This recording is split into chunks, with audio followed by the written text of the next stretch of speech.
شوي عقب المرثية وعقب اللي يتكلم عن الماضي. سنة من السنين درست في الليلية قبل الجامعة. كذبة بيضاء ومعلوماتنا شوي ميبي أضيفها. دائما حقين الليلية يدورون اللي تلقاهم توهم مطلزين الدراسة، توهم شباب، وناخذ منهم شفاعة يدبرون بعض المعلومات. رسمت لي على واحد من قدامي ولد تو الشباب يمكن في 18 20، قلت بعطيه فرصة له 20 دقيقة 25 دقيقة هل يخلص شغله، هم أنا بسأله يلتفت لي عاد يدبرني.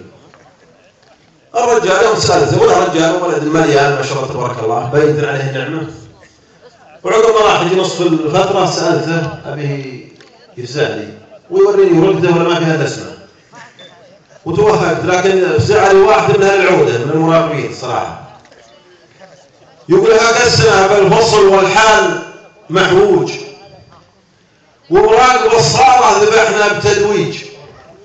لمحت لي طالب يسوج القلم سوج، قلتيه ذا جبار كل المعاليج، ما هو كبير وجرمه شوي دحروج، وعليه من وصف الشباب العربيج، من متن جنبين التقل شايل الخروج، واللي يحترق مثل البحر بالتماويج. مكحول عين وسن في شفته هروج، محمر بالنعمة تقل به مكايج.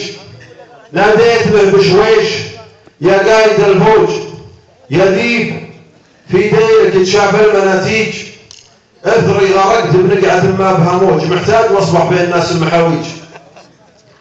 انا خدعني منظره وهو معوج، سدى واحس به يدرج الفكر تدريج، ومن دون الاشعر قلت ما عاش محروج، وقمت اظهر خروجي كبار دحاريج.